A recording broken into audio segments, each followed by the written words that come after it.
তোমাদের ম্যাপ পয়েন্টিংয়ের গুরুত্বপূর্ণ কোশ্চিন অর্থাৎ সাজেশান 100% কমন পড়ার মতো সাজেশান। প্রথমে ভূপ্রকৃতি থেকে দেখছো কারাকোরাম পর্বতশ্রেণী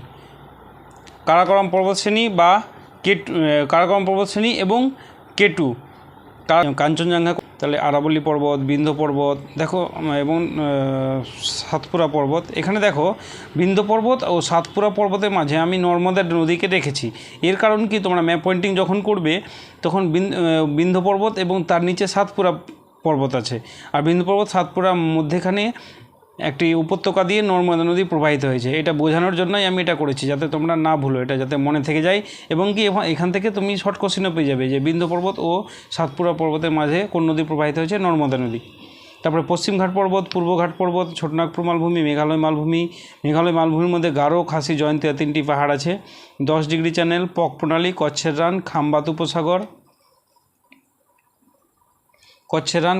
উপসাগর, কাথিয়াবাড় উপদ্বীপ ইত্যাদি।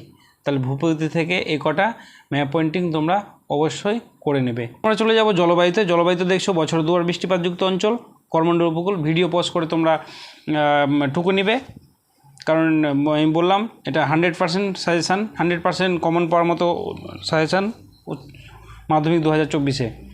এবার এখানে কয়েকটা অপশান দেওয়া আছে, এর মধ্যে যে কোনো একটা আসতে পারে। ভারতের শুষ্কতম অঞ্চল, একটি অতি অল্প বৃষ্টিপাতযুক্ত অঞ্চল, মরুমৃত্তিকা অঞ্চল, ভারতের মরুভূমি বা থর মরুভূমি অঞ্চল, মরু উদ্ভিদ অঞ্চল, কাঁটা জাতীয় উদ্ভিদ অঞ্চল।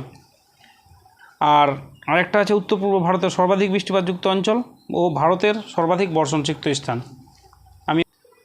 এবার আমরা চলে যাব ভারতের মাটিতে কয়েক ধরনের মাটি ম্যাপ পয়েন্টিং দেওয়া হয়েছে। যেমন তোমাদের সাজেশানে পূর্ব ভারতের ল্যাটেরাইট মৃত্তিকাযুক্ত অঞ্চল, ভারতের একটি লোহিত মৃত্তিকাযুক্ত অঞ্চল, পূর্ব ভারতের লবণাক্ত মৃত্তিকাযুক্ত অঞ্চল বা ম্যানগ্রোভ বনভূমি বা সুন্দরবন। দেখো তিনটার মধ্যে যে কোনো একভাবে আসতে পারে। একটি কৃষ্ণ মৃত্তিকা অঞ্চল, পার্বত্য মাটি অঞ্চল, পলিমাটি। এই 6টা করবে। পরবর্তী হচ্ছে কৃষি। ভারতের কৃষিতে একটি ধান উৎপাদক অঞ্চল দেখাতে হবে। প্রথমে ধান উৎপাদক অঞ্চল যখন দেখাবে তখন উত্তর ভারত, পূর্ব ভারত, দক্ষিণ ভারত, উত্তর পূর্ব ভারত সম্পূর্ণ দেখাবে, মানে কোনো দিকে ছাড়বে না। কারণ পরীক্ষাতে কোশ্চেন আসতেই পারে যে উত্তর ভারতে দেখাও বা দক্ষিণ ভারতে দেখাও। এবার যদি সেই অনুযায়ী তুমি উত্তর ভারত বা দক্ষিণ ভারতভাবে প্রস্তুতি না নাও, তাহলে কিন্তু পরীক্ষায় ছেড়ে আসতে হবে। ওই জন্য তোমরা ভালো করে ওটা দেখে নিও। তারপরে উত্তর ভারতের ইক্ষু উৎপাদক অঞ্চল, একটি কফি উৎপাদক অঞ্চল, উত্তর পূর্ব ভারতের চা উৎপাদক অঞ্চল, তার সঙ্গে দক্ষিণ ভারতটাও পড়তে হবে, কার্পাস উৎপাদক অঞ্চল, আর পশ্চিম ভারতের একটি মিলেট উৎপাদক অঞ্চল। দক্ষিণ ভারতটাও করতে হবে মিলেটের ক্ষেত্রে। ঘাবড়াবে না, দুটা শহর তোমাদের, দুটার মধ্যে একটা শহর দেবে এবং তার অনেক অপশান থাকতে পারে। দেখো ভারতের সর্বাধিক জনঘনত্বপূর্ণ কেন্দ্রশাসিত অঞ্চল বা উত্তর ভারতের বৃহত্তম মহানগর বা ভারতের রাজধানী বা নতুন দিল্লি বা ভারতের প্রধান প্রশাসনিক কেন্দ্র বা ভারতের বৃহত্তম আন্তর্জাতিক বিমানবন্দর। ঠিক আছে, এতভাবে আমাদের নিউ দিল্লি শহরটাকে দিতে পারে। যোগাযোগে দিয়েছে ভারতের হাইটেক বন্দর, পশ্চিম ভারতের একটি স্বাভাবিক বন্দর, নবসীমা বন্দর, জওহরলাল নেহরু বন্দর, মুম্বাই বন্দর, ভারতের বৃহত্তম বন্দর, ভারতের প্রবেশদ্বার বা ভারতের বাণিজ্য নগরী। সবটাই কিন্তু উত্তর হবে মুম্বাই। এই মুম্বাইটা চিহ্নিত করবে।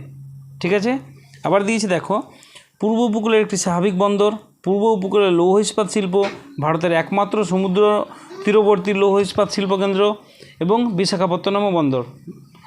এর মধ্যে যে কোনো একটা দিলেই তোমরা বিশাখাপত্তনম চিহ্নিত করবে। তারপরে নেক্সট আছে পূর্ব উপকূলের একটি কৃত্রিম পোতাশ্রয়যুক্ত বন্দর বা চেন্নাই বন্দর।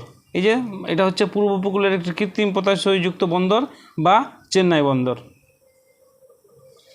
তারপরে ভারতের বৃহত্তম আন্তর্জাতিক বিমানবন্দর হচ্ছে নিউ দিল্লি। সেটা বললেও নিউ দিল্লি তোমরা চিহ্নিত করবে। তাহলে আশা করি জনসংখ্যা, জনবসতি, পরিবহনটা বুঝতে পারলে।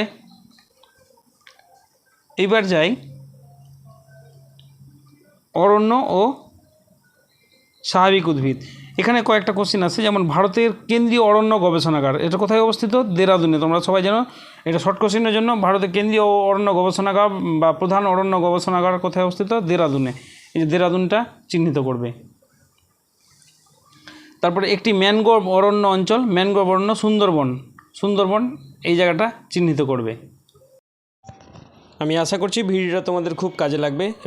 মাধ্যমিকে ম্যাপ পয়েন্টিং আরও সহজভাবে বুঝতে চাইলে আমার চ্যানেলে আরেকটি ম্যাপ পয়েন্টিংয়ের ভিডিও দেওয়া আছে, সেটা তুমি দেখতে পারো। সেখানে দেখলে তোমার বিস্তারিতভাবে ম্যাপ পয়েন্টিংয়ের ধারণাটা তৈরি হবে এবং ম্যাপ পয়েন্টিংটা সহজে পরীক্ষায় করতে পারবে, যার নম্বর তোলার ক্ষেত্রে খুব সহায়ক হবে। ঠিক আছে, কেমন? তাহলে ধন্যবাদ, আজকে এইটুকুই থাক।